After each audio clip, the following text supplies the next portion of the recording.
안녕하세요. 크립토TV입니다. 오늘은 대중과 달리 굉장히 급하게 포모 매수를 하는 분과 그 이유를 알아보도록 하겠습니다. 근데 먼저 11월 들어서 저만 이런 걸 느꼈나 싶었는데요. 조금 이상한 가격 패턴이 반복되고 있다. 저도 심증만 있었는데요. 누가 물증을 이렇게 들이밀어 주어서 한번 가져와 봤습니다. 비트코인이 11월 달에 별로 안 좋았잖아요. 근데 이 매도세가 주로 미국 거래 시간에서 발생을 하더라. 저도요. 그나마 아시아 이제 아침이 오면 좀 회복이 되다가 밤만 되면 꼬꾸라지고 아시아 다시 오면 회복을 하다가 다시 새벽 되면 꼬꾸라지고 이게 좀 반복된다는 느낌이 있었는데요. 11월 매도세의 대부분은 주로 미국 거래 시간에서 발생했다라고 한 분석가가 분석을 해줬네요. 그래서 비트코인의 30% 하락을 했던 대부분의 비중은 미국 거래 시간이었다. 그리고 아시아나 유럽에서는 비교적 안정세거나 조금만 떨어졌다. 뭐 이렇게 이제 느낌이 아니라 실제로 얘기를 해주네요. 물론 여러 가지 이유가 있겠죠. 기술주와 높은 상관관계다. 통화 정책에 영향을 받는다. 뭐 레버리지를 미국이 많이 쓴다. 뭐 여러 가지 이유가 있겠지만 제가 한마디로 요약을 하자면 저는 조금 안타까울 수는 있지만 미국과 비트코인의 가격 결정권, 즉 미국이 비트코인을 가격을 결정할 수 있는 주된 플레이어가 돼버렸다. 왜냐하면 트럼프 입장에서는 크립토 친화 정책을 펴고 있기도 하고요. 또 뭐 비트코인이 주류 자산으로 왔기 때문에 미국의 경제 주요 뉴스라든지 미국의 정책과 주식 시장과 이제는 비트코인까지도 거의 동조화되고 있는 이런 현상을 목격할 수 있다. 그리고 두 번째로는요. 아직도 저는 좀 적응이 안 되긴 하는데요. 미국에서 대형 플레이어들이 정말 즐비합니다. 미국의 대형 은행들, 뭐 헤지 펀드들, 연기금들, 주정부들, 뭐 대학 기금들 수많은 곳들이 비트코인을 산다든지 이걸로 운영으로 돈을 벌고 있죠. 그래서 이 대형 플레이어들의 방향성이 이제 비트코인의 가격을 결정하고 있는데 반해서 아시아는요, 누가 있나요? 대자, 중자, 소자 이긴 뭐 나눠질 수는 있겠지만 아무튼 개미가 대부분입니다. 아시아가 뭐 ETF를 뭐 많이 사고 팔고 하는 대형 플레이어가 있다든지 DAT 기업이 있다든지 거의 들어보지 못했거나 굉장히 작은 곳이라 아마 힘든 상황일 것 같거든요. 그래서 방향성을 아시아에서 결정할 수는 없다. 즉, 미국의 경제 상황과 정책이 제가 볼 땐 모든 코인과 지금 한 배를 타고 있지 않을까. 그래서 미국 상황이 중요한데요. 최근에 뭐 경제 상황, 정책 상황이 별로 좋지 않았기 때문에 조금 안 좋은 시기를 겪고 있다. 이렇게 정리를 해보시면 될 것 같습니다. 이제 본론으로 들어가서요. 이 와중에 제가 볼 때는 좀 천천히 사도 될 것 같은데 왜 이렇게 급하게 그것도 세계에서 최초로 매수를 할까? 일단 그 대상은 힌트를 드리면 미국에서 GDP 2위를 기록하고 있는 주, 여러분 아시는 텍사스입니다. 아마 이 뉴스를 보셨을 것 같아요. 미국 주 중에서 최초로 1,000만 달러나 되는 많은 비트코인을 샀다. 텍사스는요, 미국의 GDP를 따졌을 때 2위에 줍니다. 위로는요, 캘리포니아밖에 없어요. 뉴욕이 아무리 커도 3위입니다. 뉴욕주는 3위고요. 또 면적으로 따지더라도 알래스카 다음 굉장히 땅도 넓어요. 그리고 GDP의 나라 순위로 본다면 8위 정도에 해당되는 그러니까 한국이 그렇게 반도체 팔고 조선 팔고 뭐 방산 팔고 하지만 GDP 순위로 보면 10위 정도 되거든요. 이 텍사스 하나가 한국보다도 큰 엄청난 영향력을 가진 이제 국가급이라고 보시면 되는데, 자, 일단 미국주 최초로 비트코인을 샀다고 합니다. 근데 최초까지는 알겠어요. 근데 저는 분명히 급하게라는 표현을 썼었죠. 이거 무슨 근거로 얘기를 하는지 뒤에서 말씀을 드리고요. 힌트를 드리자면 블랙락의 비트코인 ETF를 샀다는 게 힌트로 보시면 좋을 것 같습니다. 일단 텍사스가 샀으니까 그 발표를 누군가 했을 텐데요. 텍사스에도 블록체인 협회장이 있습니다. 근데 이분의 발표 내용을 트윗에서 한번 보면요. 유심히 보면 그 안에 이들이 얼마나 허겁지겁 샀는지가 나와 있습니다. 자, 브레처라는 협회장인데요. 텍사스가 바이더 딥을 했다. 굉장히 저가 매수를 했다. 좀 흥분을 하면서 대문자로 쓰신 것 같네요. 여기 해석이 쭉 나와 있는데 11월 20일자로 87,000달러 비트코인 하나당 87,000달러. 뭐 지금이랑 가격은 비슷한 것 같네요. 여기에 1,000만 달러를 일단 투자를 했다. 그래서 세계 최초 주가 됐습니다. 이 시장을 오래 지켜본 텍사스 주의 재무부 감사관님과 헌신적인 투자팀의 축하를 전합니다. 왜 헌신적이라고 했는지 뒤에서 또 말씀드릴게요. 그래서 텍사스는 결국 비트코인을 자체 보관할 예정이지만 RFP라는 절차가 진행되는 동안 블랙록 거를 샀습니다. 요게 이제 큰 힌트가 됩니다. 여기서 지금 RFP가 뭐냐면요. 쉽게 얘기하면 제안 요청서입니다. 뭘 위한 제안 요청서냐면 여기 나와 있죠. 결국 비트코인을 자체 보관할 예정이지만 지금 뭐 뉴햄프셔랑 텍사스는요. 이미 전략 비축 법안이 통과돼서 이제 아무 때나 살 수 있으면 됐는데 문제는 자체 커스터디를 위해서, 그러니까 셀프 커스터디를 위해서 지금 입찰이 진행 중인, 그러니까 적당한 기업을 추리는 작업을 하고 있었다는 겁니다. 근데 보니까 우리 입찰 해보신 분은 알겠지만, 입찰 공고를 낼 거고요. 업체를 선정하기 위해서 평가를 하고, 뭐 우선순위를 정하고 해서, 이제 1순위에게 계약을 체결을 하고, 그 다음에 이제 텍사스의 예산을 풀어서 비트코인을 사면 되거든요. 근데 지금 이 발언을 본다면 RFP, 즉 셀프 커스터디 업체를 정하기도 전에 건너뛰고 바이 더 딥을 하고 있다. 그쵸? 지금 중소기업 뭐 동네 구멍가게도 아니고요. GDP 2위 미국 주정부 텍사스가 이 정식 절차를 뛰어넘고 바이더딥을 했다는 게 지금 얼마나 사고 싶었는지를 구체적으로 좀 알 수 있을 것 같고요. 아무리 봐도 이거는 우리 공무원 문화 잘 아시죠? 어떤 나라나 비슷할 겁니다. 이 공무원 문화에서 그것도 뭔가 세계 최초로 위험을 그것도 무릅쓰고 비트코인 샀다 떨어지면 어떻게 할 겁니까? 주정부 돈으로 한다는데요. 세계 최초로 한다? 그리고 안 한다는 것도 아니잖아요. 지금 제안 요청서를 통해서 이 정식 절차를 거친 다음에 예산을 투입하면 되는데 지금 이거 중인데 뭐하러 이렇게 급하게 하느냐. 여기 나오잖아요. 재무부 감사관과 헌신적인 투자팀. 진짜 거의 뭐 리스키한 거를 목숨을 걸고 헌신적으로 지금 뛰어들었다. 이게 저는 와 닿더라고요. 뭐하러 이렇게 하는가? 물론 비트코인이 지금 가격이 너무 싸게 있다고 판단을 한 것도 있겠지만, 자, 둘째적으로는 결국은 전략 비축, 초장기로 보고 텍사스에 예산을 들여서 대량으로 축적을 하려고 할 겁니다. 근데 아까 그 ETF, 사실 이 ETF 수수료가요, 0.25%라고 하면 우리에게는 별거 아닌 것 같은데요. 이들에게는 굉장히 큰 손해로 다가올 수 있습니다. 자, 일단 예를 들어 볼게요. 뉴햄프셔나 텍사스의 이 전략 비축 법안을 보면 예전에 많이 소개드렸지만 시가총액 5천억 원 이상을 24개월 평균적으로 계속 넘는 코인을 사겠다. 이게 기준입니다. 비트코인이라고 못 박혀 있지 않아요. 그러니까 24개월 내내 평균이 5천억 불을 넘을 수 있다. 굉장히 높은 기준입니다. 그래서 이더리움까지는 그래도 어느 정도 이제 무난하게 들어갈 수 있지 않을까 중장기적으로요 생각이 드는데 이 얘기가 뭐냐면요. 나 계속 코인 사겠다는 겁니다. 비트만 사는 게 아니고 이제 많이 올라오면 뭐 이더리움도 사고 나중에 뭐 XRP 솔라나까지도 사겠다. 이렇게 문을 열어놨다고 보면 되는데 그러니까 많이 사야겠죠.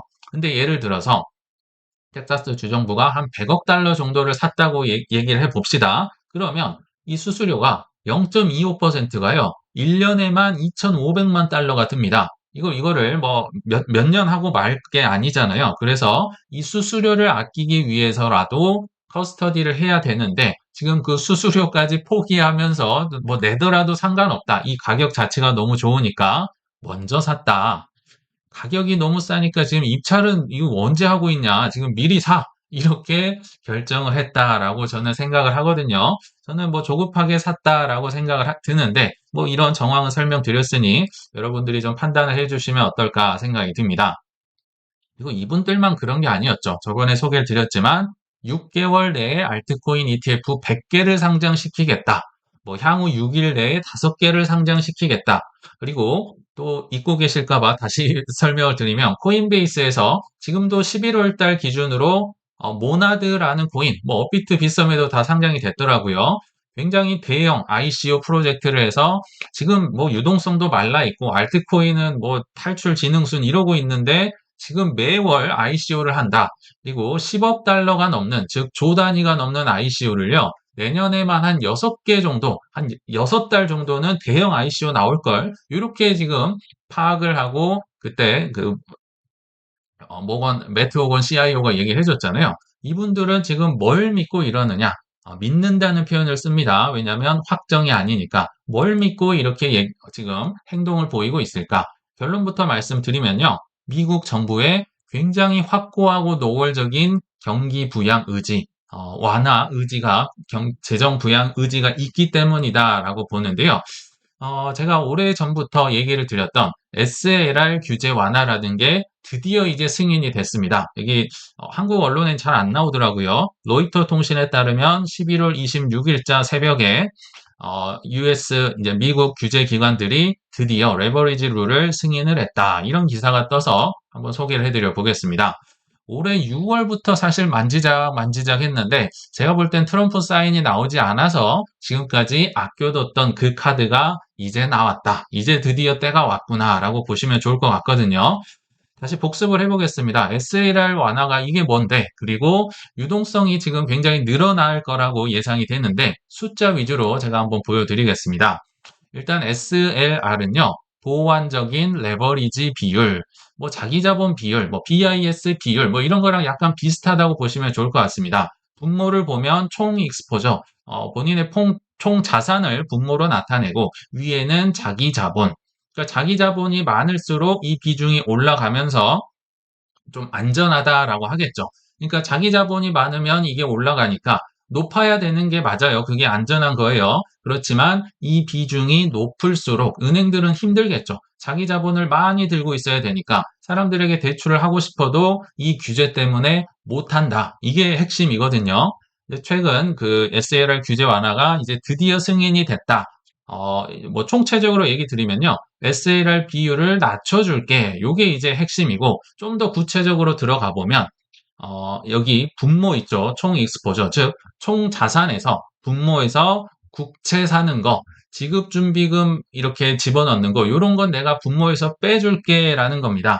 지금 국채도 들고 있고 은행들은 지급준비금, 이 지급준비금은 대출의 근간이 되는 거니까 역시 많을수록 좋고요. 국채도 많이 들고 있을수록 뭐 요거를 담보로 해서 사람들에게 빌려줄 수도 있고 이 둘 다 많으면 많을수록 은행들 입장에서는 유동성, 뭐 대출 규모가 늘어나기 때문에 좋은데요.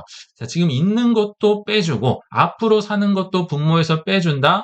그러면 분모가 떨어지면 SLR이 올라가겠네요. 올라갈수록 우리는 자기 자본이 높다, 뭐 안전하다라고 평가를 해주는 거거든요. 그래서 쉽게 얘기하면 국채나 지급준비금 지금 많이 사라. 유동성 풍부하게 그걸로 니네들이 담보대출을 해주든 대출을 해주든 뭐 소파 금리를 빌려주든 아무튼 마음껏 굴려봐. 이렇게 보시면 좋을 것 같습니다. 그 단적인 예가 우리 팬데믹 때 겪었어요. 24년 4월부터 21년도 3월까지 연준에서 SLR 규제를 완화를 시켰더니 은행들이 신나게 국채 매입했겠죠. 왜냐하면 이거 많이 사봤자 분모에서 빼준다는데요. 야, 뭐 많이 살수록 내 이제 대차대조표가 올라가면서 대출의 근본이 되는 자산이 많아지고 그러니까 당연히 기업 대출 많이 해주고 모기지 대출 많이 해주면서 유동성 장세가 왔던 지금 그때와 비슷한 효과를 거둘 수 있겠다라고 생각이 들고요. 자, 잘 감이 안 올 수 있으니까 유동성 증가를 숫자 위주로 제가 한번 정리를 해봤습니다. 일단 은행의 대차대조표가 올라가겠죠. 비포 앤 애프터로 나눠봤는데요. 은행들의 지급준비금, 대출의 근본이 되는 자산들이 과거에 비해서 뭐 2에서 4% 증가, 뭐 3천억 달러에서 5천억 달러까지 늘어난다. 국채 보유 여력 당연히 증가되겠죠. 아까 분모에서 빼준다는데 많이 사면 살수록 국채 뭐 유동성이 풍부해지겠죠. 10에서 20%까지 늘어나고 국채 시장의 스프레드가 좁아질 수 있다. 이게 무슨 얘기냐면요.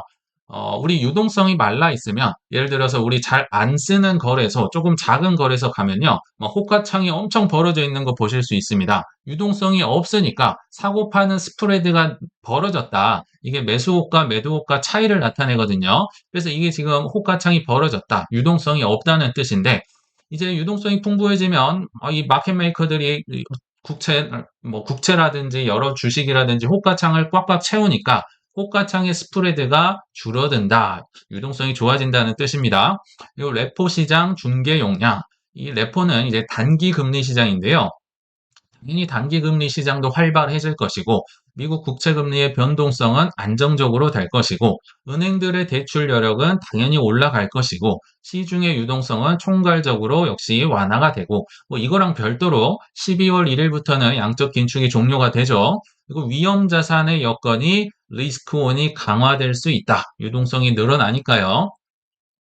그래서 규제 완화 이제 승인, 알았어. 좋은 것까진 알았는데 더 중요한 게 있죠. 이게 언제부터 시행이 될까요? 그거를 말씀 안 드려서 소개를 해드리는데 실망스럽게도 26년도 4월 1일부터 이게 적용이 된다라고 로이터 통신에서 보도를 하고 있습니다. 그렇지만 조금 덜 실망을 하실 소식도 전달해드리면 단서가 있어요. 근데 일부 은행들은 26년 1월 1일 초부터 자발적으로 새 규정을 적용할 수 있다. 쉽게 더 얘기를 하면요. 나는 정부에서는 4월 1일부터 시행을 할 텐데 은행들 니네들이 스스로 이거 당신들 정책에 유리하다고 판단이 되면 그냥 각자 선택을 해서 시행을 해라. 즉 26년도 초부터 할 사람들은 하세요라고 지침을 내렸다는 겁니다.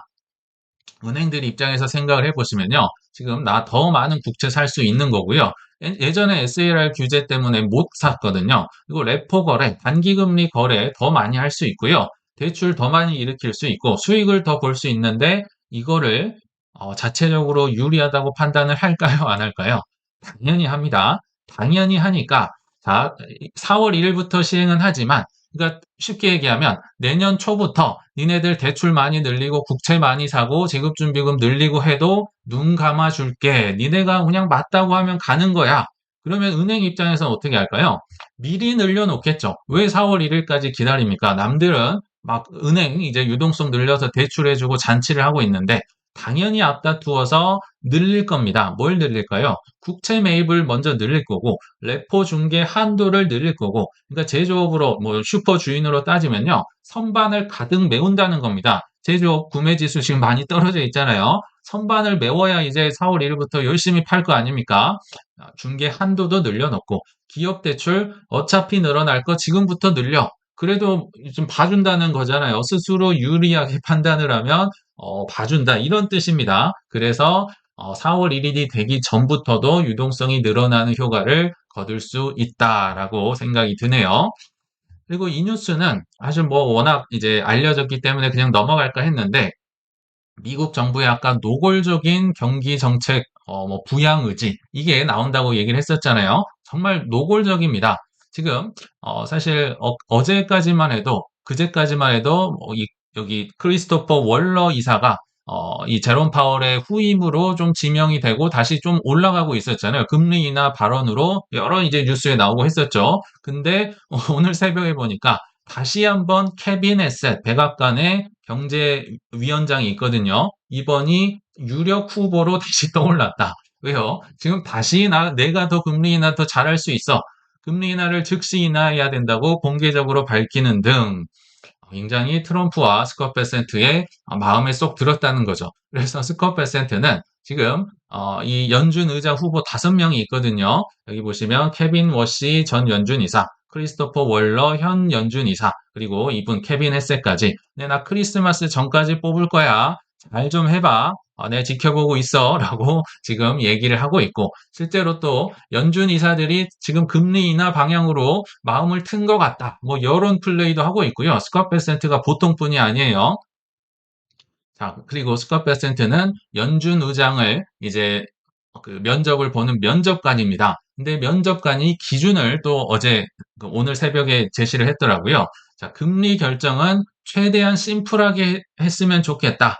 차기 연준 의장 후보들 잘 들어. 자꾸 어려운 말, 복잡한 말 이렇게 하는데 심플하게 좀 가자. 그리고 또 이분이 이렇게 얘기를 하니까 면접 기준이니까요. 당연히 따라줘야겠죠. 그리고 어제 이런 얘기도 했더라고요. 스캇 베센트가. 지금 최근에 지역 총재들이, 연준 총재들이 나와서 계속 금리 인하는 지금 시기상조다, 뭐 물가가 높다, 이런 얘기 많이 했었잖아요. 그래서 막 한때 29%까지 금리 인하 확률이 떨어졌었는데, 지역 총재들 말 좀 많더라. 이런 얘기도 했었어요. 즉, 이 연준의 이제 그 후보들, 후임들에게 이제 면접 기준을 제시를 하면서, 이렇게 니네들 오면 해야 될 거야 라고 명확한 기준을 제시하고 있네요. 앞으로 어떤 일이 벌어질까요? 이제 안 올 것 같은 26년 5월, 제롬 파월의 임기가 지금 시간이 너무 빨리 가고 있죠. 얼마 안 남은 것 같습니다. 26년 5월이 오기 전에도 크리스마스 때 이제 지명을 한다고 하면요. 결국 내년 초부터는 제롬 파월은 안 그래도 허수아비였고 지금 막 의견이 대립하고 있잖아요. 굉장한 허수아비로 전락할 가능성이 높습니다. 그리고 26년 5월 이후가 된다? 제가 볼 때는 경제와 무관하게 막무가내로 금리 인하를 할 가능성마저도 충분히 있습니다. 왜냐하면 의장을 앉혀준 기준이 금리 인하인데 경제를 본다고는 하겠지만 심플하게 좀 낮추는 방향으로 갈 가능성도 높다. 그래서 이들이 막 허겁지겁 지금 사고 있고 여러 가지 준비를 하고 있는 모습, 저는 그렇게 생각을 합니다. 자, 이제 마지막으로 중장기의 방향성을 볼 때 그들의 행동을 보자라고 했잖아요. 근데 현재 가장 비관적인 크립토의 가장 비관적인 분의 행동을 마지막으로 소개드려 보겠습니다. 뭐 아시겠지만 MSCI 지수에서 스트래티지를 빼버려야 된다. 또 최근에 스트래티지를 아예 또 좀 팔았었죠. 그리고 뭐 무슨 잭 멜러스의 계좌를 동결을 시키고 5만 가지 행동을 다 하고 있지만 자, 행동을 한번 또 보시죠. 오늘 새벽에 나왔던 뉴스인데요. 블랙락의 비트코인 ETF 관련된 구조화 채권 출시를 준비하고 있다. 비트코인은 싫은데요.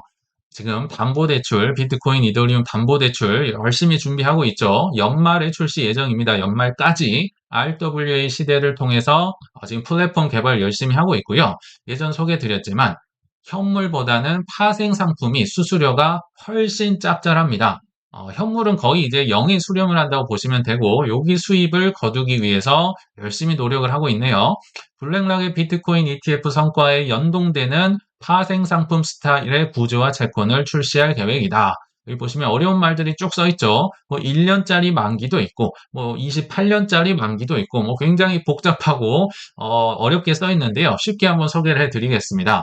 자, 웬만하면 여기 보시면 지정된 가격 이상일 경우라고 하는데요. 웬만하면 16% 최소한의 수익을 내가 줄게. 이거 좀 사주세요라고 얘기를 하는 거예요. 웬만하면 줄게. 그리고 좀 원금 보장 이거 비트코인 위험하니까 좀 손해볼 수 있잖아요. 마이너스 30%까지 하락하더라도 원금은 내가 보장을 해줄게. 그러니까 하방으로는 좀 막혀 있고 웬만하면 16%의 수익을 가져다 준다. 이건 뭘 지금 전제로 하고 있냐면요. 비트코인의 우상향을 전제로 하고 있다는 겁니다. 그렇죠. 담보대출 하는데 이게 가격이 떨어지면 이 사업은 잘 될 수가 없고요. RWA도 뭐 마찬가지고 또 비트코인이 떨어지면 원금이 이제 줄어들 수 있고요. 일정한 가격, 이게 얼마라고는 안 나와 있어요. 아마 투자 설명서를 봐야겠지만 웬만하면 16%를 준다. 우상향을 전제로 하고 있다. 게다가 이 상품은요. 아직까지도 버티면서 안 들어오고 있는 부자분들, 베이비 부머를 상품으로 타겟으로 만든 신상품이라는 걸 어렵지 않게 알 수 있습니다. 어떻게 알 수 있냐면요.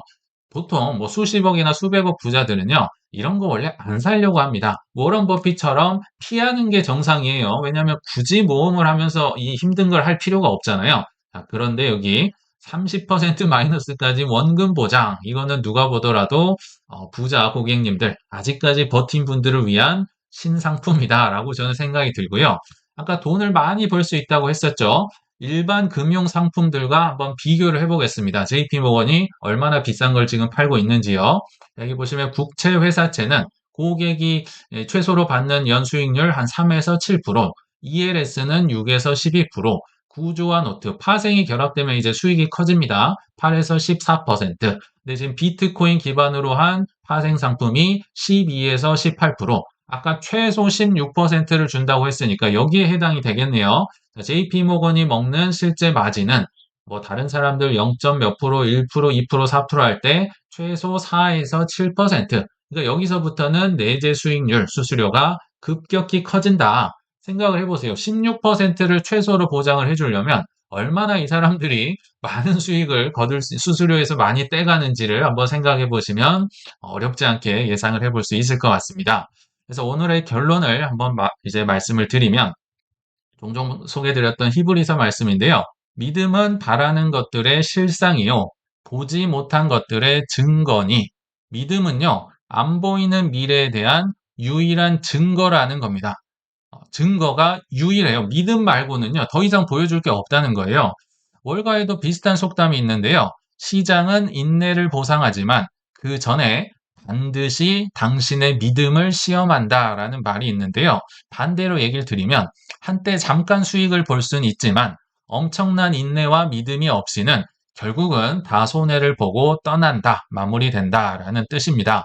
우리 구독자님들은요, 이왕 코인 투자 시작을 하셨다면 남들과 현격하게 차이 날 수 있는 공부와 믿음을 쌓아가시길 바라면서 이만 마치겠습니다. 시청 감사합니다.